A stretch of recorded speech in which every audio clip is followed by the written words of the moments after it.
Regardez, première chose, pour casser la malédiction, la chose qui travaille contre vous, mesdames et messieurs, vous devez accepter d'être fatigué enfin. Je suis fatigué de ne pas trouver du travail. Je suis fatigué de me droguer.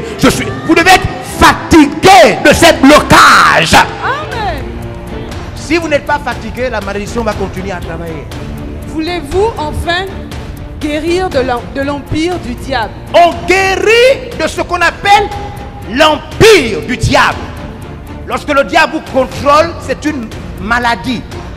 Quand le diable contrôle, bloque vos choses, cela veut dire que vous êtes malade. On appelle cette maladie l'empire du diable. Regardez le verset. Acte 10, Acte chapitre 10, verset 38. verset 38. Jésus guérissait les gens de l'empire du diable. Le diable bloque.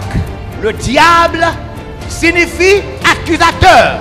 Satan signifie adversaire. Donc, vous devez vous dire, je suis fatigué de ces blocages. Je suis fatigué de l'empire du diable. Casser la malédiction, il faut accepter d'être fatigué. J'ai brisé la malédiction dans ma vie. J'étais fatigué. J'étais si fatigué que j'ai accepté de casser la malédiction. Tant que tu n'es pas fatigué, l'empire du diable continue à te contrôler, même si tu vas à l'église. Oui. Fatigué. Fatigué. Jésus a dit, Vous savez, venez à moi. Venez à moi. Vous tous qui êtes fatigués et chargés. Venez, venez maintenant. Fatigué et chargé. Jésus a dit, si tu es fatigué, fatigué de l'alcool, fatigué de la prostitution, fatigué de la pédophilie, fatigué de la masturbation, fatigué du vol, fatigué de fumer le chanvre, si tu es fatigué du braquage, tu es fatigué de ces choses, Jésus dit, viens maintenant. Amen. Deviens chrétien. Parce qu'on peut être à l'église, mais on est toujours bloqué. Ouais. Si tu es fatigué, Jésus dit, deviens un vrai chrétien. Amen. Yes.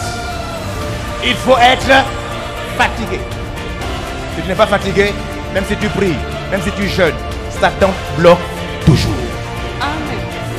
Moi, je suis fatigué. Fatigué de voir que les choses, les gens n'avancent pas. Oui.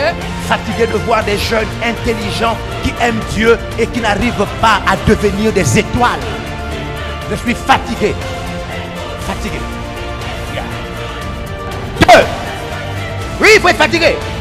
Vous devez naître de nouveau et rester né de nouveau. Si vous voulez casser la malédiction, il vous faut devenir une nouvelle créature et il vous faut rester une nouvelle créature.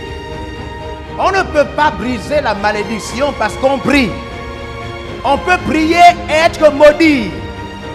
On peut aller à l'église et rester toujours maudit. Lisez-moi Galates chapitre 6, verset 15. Les gens sont chrétiens sans connaître la Bible. Ils ne connaissent pas la parole de Dieu. Il faut casser la malédiction. Il faut casser la malédiction par la nouvelle naissance. Être né de nouveau. Devenir quelqu'un d'autre. Je suis devenu quelqu'un d'autre. Aujourd'hui, rien ne peut m'arrêter. Rien. Je suis devenu quelqu'un d'autre. Je vais où aucun membre de ma famille ne part. Parce que je suis devenu quelqu'un d'autre. Tu peux devenir quelqu'un. Toi aussi, tu peux devenir quelqu'un d'autre.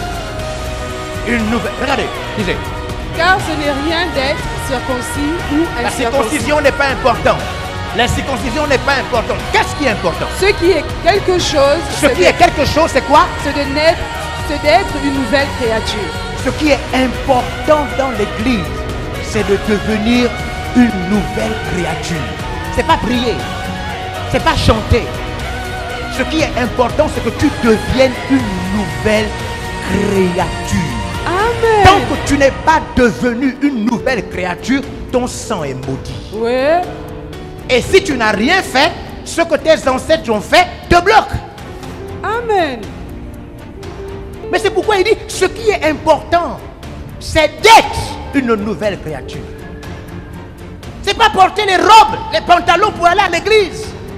Ceux qui commettent des crimes rituels vont à l'église. Amen. Ce qui est important, c'est qu'on reconnaisse que tu es devenu une nouvelle créature. Amen. Ça ne se fait qu'en acceptant Jésus dans son cœur. Oui. Je suis en train de te parler de ta propre vie. Tu peux sortir enfin, une bonne fois pour toutes, de tous ces blocages. Une nouvelle créature, c'est pas être pasteur, Oui. prêtre, imam. On peut avoir le titre et on n'est pas une nouvelle créature. Amen. Ce n'est pas être à la chorale. On peut chanter à la chorale et être toujours mauvais au fond de son cœur. Oui. Ce qui est important pour que la malédiction tombe, il faut te rassurer que tout le monde remarque que tu es devenu une nouvelle créature. Amen. Mes parents savent qu'à 15 ans, je suis devenu une nouvelle créature. Amen. Ceux qui m'ont vu grandir au quartier savent que je suis devenu une nouvelle créature. Amen. Vous devez accepter, pour casser la malédiction, de devenir une nouvelle créature. Amen. Ça ne sert à rien de faire semblant et d'avoir les mêmes appétits. Ça ne sert à rien de faire semblant et d'être la même personne. Ça ne sert à rien. Je suis allé quelque part faire la manicure, la pédicure dans ma zone. Et puis j'ai vu des chrétiennes au salon de coiffure, de pieds, des mains, tout ça, qui écoutaient la musique du monde. Bien, librement. Elles prient à l'église, elles vont à l'église, elles chantent bien la musique du monde. Mais la Bible dit que si quelqu'un est en Christ, il est une nouvelle créature. Amen. Il n'a pas un nouveau nom. Oui. Il est devenu une nouvelle créature. Amen. Les chrétiens qui vont en boîte de nuit. Oui. Les chrétiens qui... Vous savez, la boîte de nuit, c'est une boîte dans laquelle on va la nuit. Oui. Les boîtes de nuit n'ont jamais... Les bars et les boîtes de nuit n'ont jamais la vraie lumière. Oui. Ils ont des lumières colorées. C'est la boîte de la nuit. Les chrétiens qui vont chez l'Nganga. Tu pries, tu vas chez l'Nganga. Tu es maudit. Tu as étudié en France, mais tu es franc-maçon. Tu es maudit. Amen. Ton diplôme est maudit. Oui. On peut briser la chose en devenant une nouvelle créature. Regardez, Amen. regardez. Envoyez la liste. Regardez, regardez. Regardez. Confessez. Confesser, avouer Confessez et avouez. ses péchés pour briser la malédiction. Écoutez, mesdames et messieurs, suivez-moi ici. Parmi vous, il y a des gens, vous n'allez pas vous en sortir tant que vous ne confessez pas certaines choses graves. Oui. Même si tu viens à l'église, tu pries, mais tu as fait des choses graves qu'il te faut confesser à un pasteur, à un responsable d'église. Tu ne peux pas avancer tant que tu caches cette chose-là. Si tu as touché, tu as couché avec ton enfant pendant des années, tu ne peux pas t'asseoir, devenir chrétien et tu pries. Tu écris. Tu écris quoi? Il te faut confesser ça. Parce qu'il y a un lien là. Il y a un esprit là qu'il faut casser, chasser. Amen. Il y a des péchés à confesser. Il y a des actes bizarres qu'on a eu à faire dans le secret. Qu'à un moment il faut confesser, avouer pour briser la puissance. Amen. Tu ne peux pas cacher. Tu as eu des rapports pendant longtemps avec ta maman, une pratique familiale. Et puis tu deviens chrétien, tu ne dis à personne. Non, non, non, non, non, non, non, non. Cette chose est trop grave. Il y a des forces qui travaillent avec ça. Même si tu es chrétien, ces forces vont toujours t'embêter. Il te faut confesser ça à un pasteur. Parce que la Bible dit, celui qui confesse et qui avoue est libéré. Amen. Dites à toutes les personnes que vous suivez qu'il y a des choses à confesser. Mesdames et messieurs, il y a des choses à confesser. Il y a des choses J'ai connu un monsieur quelque part. J'étais en stage il y a plusieurs années. C'était un cuisinier d'une structure publique, officielle. Un grand cuisinier. Il ne pouvait pas dormir seul. Il ne dormait jamais seul. Il n'était pas marié, hein? Il ne dormait jamais seul. Il était terrorisé à l'idée de dormir seul. Pourquoi? Parce qu'il entendait des voix. Qui? Des gens qu'il avait tués. Chaque soir. Il ne dormait jamais seul. À des moments, nous l'avons trouvé dehors à plus de 24 heures. On revenait des cérémonies, des mariages. On le voit le monsieur dehors. Parce qu'on l'avait évangélisé. On voit le monsieur dehors. Papa, qu'est-ce que tu fais là? Il dit, ah, je ne peux pas dormir seul. Il est capable de trouver n'importe qui en route. À un moment, il vous supplie de dormir avec lui. Parce qu'il entendait des voix. Des voix. Nous l'avons amené à confesser. Confesser les crimes qu'il avait faits.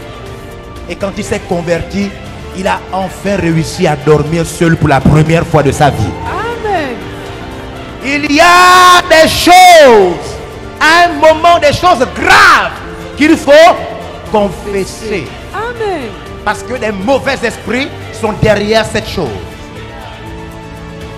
Vous suivez? Vous êtes là avec moi? Dites ça, il faut bien que tout le monde le sache.